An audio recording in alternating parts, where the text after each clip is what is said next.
permettant de reprendre en main l'urbanisation de la commune en complément de ce qu'on vient de voir. Donc, vous le savez, nous travaillons depuis 2001 avec cette fois l'EPORA, l'établissement public foncier de la région Rhône-Alpes, et l'agence Urbain Lyon sur notre stratégie de revitalisation qui a pris la forme d'une convention votée en conseil municipal valant opération de revitalisation du territoire, autrement dit ORT. Cette ORT se décline sur des secteurs identifiés comme stratégiques. Les tènements de l'îlot du garage de Litose font partie d'un des îlots stratégiques, nous venons de le voir. Le projet sur ce site consiste en l'acquisition progressive de la totalité de l'assiette foncière, sa requalification, puis sa cession en vue de réalisation de commerce en rez-de-chaussée pour une surface de 450 m² et d'un maximum de 22 logements au-dessus. Dans le cadre des interventions de l'EPORA, le bilan prévisionnel de l'opération fait ressortir un déficit prévisionnel de 811 000 € hors taxe. Une délibération est nécessaire pour approuver la convention opérationnelle tripartite entre la commune, Vienne Conduit Agglomération et l'EPORA, le périmètre du projet et le bilan financier. La commune s'engage donc à acquérir l'assiette foncière du projet dans les conditions de la présente convention. Je vous laisse pour vous tous les mises à la note. L'assiette foncière à acquérir vous a été présentée et elle doit être affichée derrière moi. Il s'agit, comme vous l'avez compris, du tènement du garage Litose, mais aussi du terrain de boule qui se situe à l'arrière. Voilà. Ce tènement totalise une superficie d'environ 1700 m². Pour information, c'est exactement la même superficie que la parcelle rue de la Convention sur laquelle un promoteur a réussi à construire 80 logements qui ont été livrés l'an dernier. C'est bon. Je rappelle également qu'EPORA aura pour mission de démolir et de dépolluer le terrain, puis de le remettre nu et aménagé. La revente sera ensuite effectuée dans le seul but de réaliser l'opération indiquée. Pour le public qui n'a pas assisté encore une fois à la commission urbaniste, et pour clarifier les chiffres qui sont exposés dans la délibération et la convention, à savoir un déficit prévisionnel, je l'ai dit tout à l'heure, de 811 000 € hors taxe, et notre engagement à la commune qui est d'acquérir cette assiette foncière pour 806 000 € hors taxe. Ce sont bien deux montants différents dans ce que vous avez sous les yeux, la note de synthèse. Tout d'abord, le coût de revient du foncier est estimé à 1 131 000 € hors taxe. Donc là, on parle des différents achats de parcelles, de l'évolution, de la dépollution et des études afférentes à ce projet. La valeur vénale du foncier est estimée pour la construction de ces 450 m² de commerce et de ces 22 logements maximum est estimée à 320 000 € hors taxe. Le prix du terrain est estimé au cours du marché actuel par rapport au prix au mètre carré. Donc le déficit foncier, c'est simplement la soustraction de 1 131 000 € et de 320 000 € qui est la valeur de revente du foncier. Sur ce déficit, EPORA prend à sa charge 40%. C'est-à-dire l'organisme public EPORA n'intervient que sur des opérations qui sont déficitaires, sinon il ne porte pas les opérations. La minoration du déficit est donc de 325 000 € que EPORA apportera dans cette opération. Cela représente 40% des 811 000 €.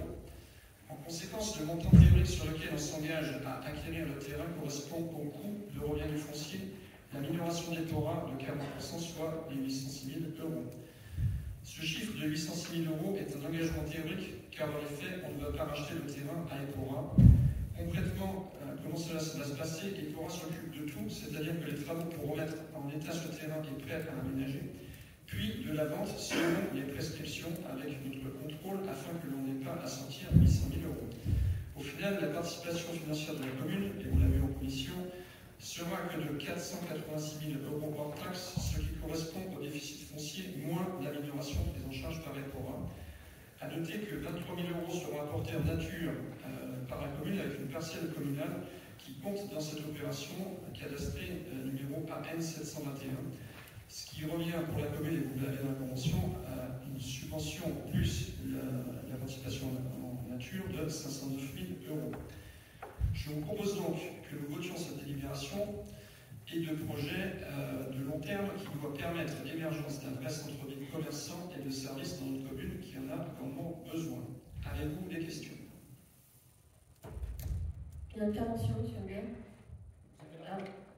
On avait demandé à avoir, pour ce point, l'avis des domaines. Donc on disait que ce serait dans le dossier, mais il n'y avait rien à laisser. On peut transmettre ultérieurement. Donc le dossier est incomplet. Donc si je comprends bien, la commune demande à EPOA d'acheter les biens situés sur une parcelle de 1700 m², un bâtiment comprenant un garage, un logement et un atelier de réparation de voitures, et c'est expliqué dans les documents, le tout en état d'entretien moyen. On a effectivement une partie qui se compose d'un terrain qui appartient à la commune. Donc, cette délibération nous dérange, monsieur le maire, parce que, alors, oui, effectivement, il vaut mieux 22 logements que 90, on est tous d'accord là-dessus. Et pourquoi 22 logements? Ensuite, les travaux chiffrés, on sait bien que ça peut aller bien plus loin, donc il y a un risque là-dessus aussi. Et une opération d'un million comme ça d'euros pour un terrain qui sera finalement estimé à 325 000 euros. C'est vraiment très cher l'opération finalement, et la commune prend un déficit énorme, plus de 500 000 euros. Et il y avait certainement d'autres solutions pour arriver au même résultat.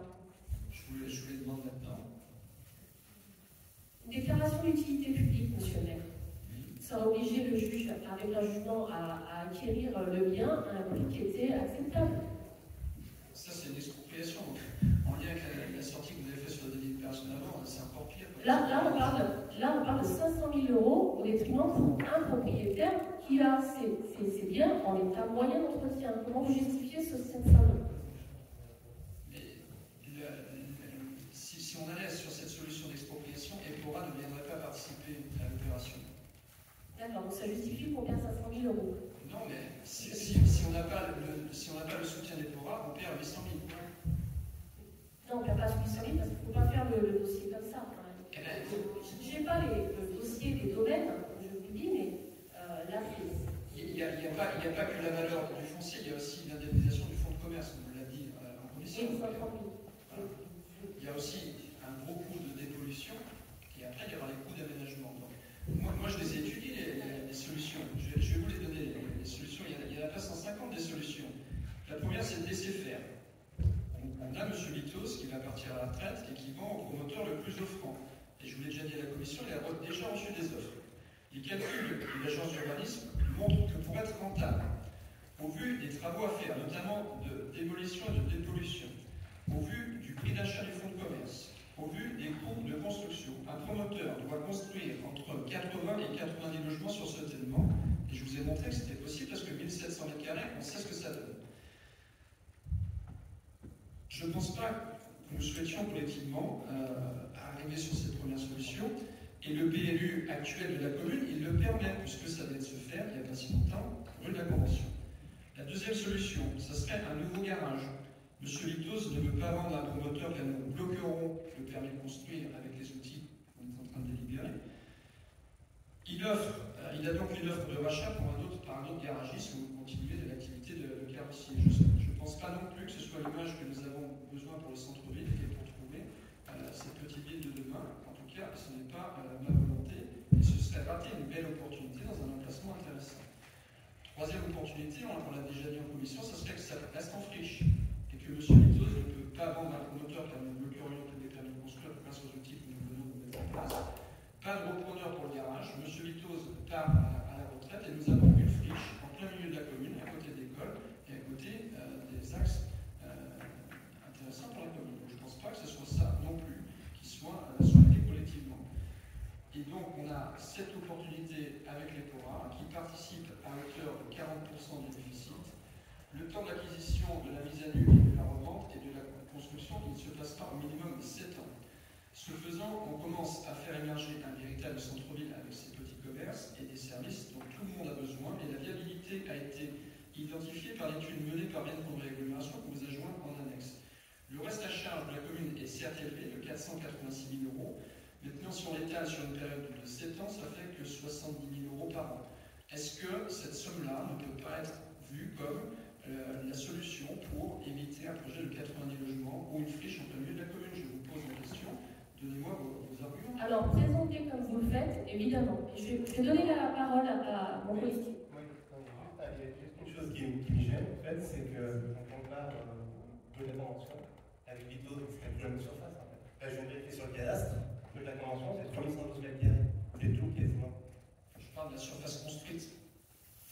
Oui, mais la surface construite, le bâtiment est bien construit sur le sol, donc on ne pourra pas construire 90 logements à la place d'Vito, c'est impossible. Le PLU actuel, il l'autorise si Il va se faire plus 3, le PLU actuel, avec 5 mètres de recul. Oui, mais Donc on ne peut pas faire un bâtiment aussi grand pour des dimensions. Chez Vito, c'est impossible. Non, mais après, c'est pourtant ce qui nous a été présenté à HGSM et à moi-même par quelques promoteurs sérieux d'envergure nationale qui sont venus démarcher ici. Je veux bien qu'on se présente quelque chose, mais à ce moment-là, montrez-le, parce que moi je ne comprends pas comment on peut, sur un terrain de 1700 mètres carrés, construire 90 logements, comme on veut la convention, où il y a 3000, je viens de vérifier le cadastre, 3112 mètres carrés. Et en R plus 3, 70 logements sur 1500 mètres carrés, je vois pas. Moi je veux bien que vous me montriez le document. Il suffit de faire des très petits logements et aucun T4, T5, il y arrive en surface de plancher, il n'y a pas de souci.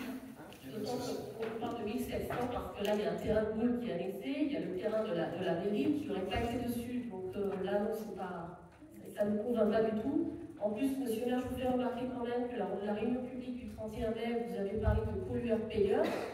Là, du coup, sur ce garage-là, c'est à nous de dépolluer. C'est pas le vendeur qui dépollue. C'est nous qui payons.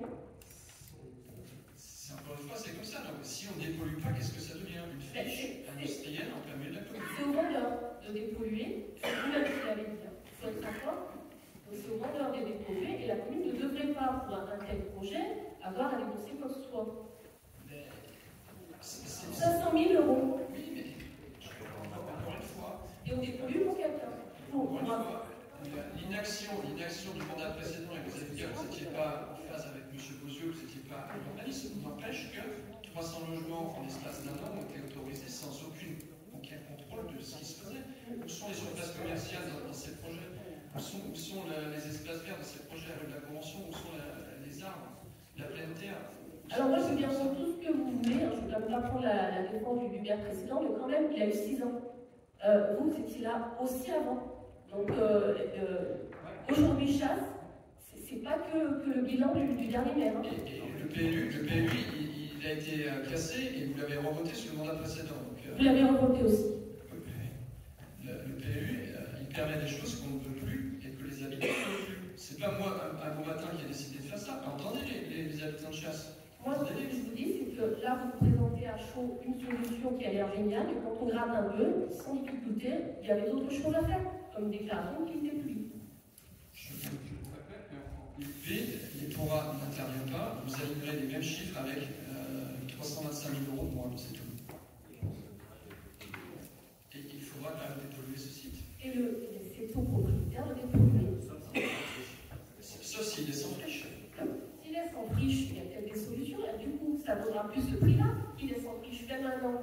Ça vaudra plus ce prix-là. Et ça vaudra pas la commune. Bien sûr que ça a été calculé dans le courrier. Je comprends que vous soyez embêté avec une solution qu'on vous propose parce que vous ne l'aviez pas imaginé vous-même dans le mandat précédent.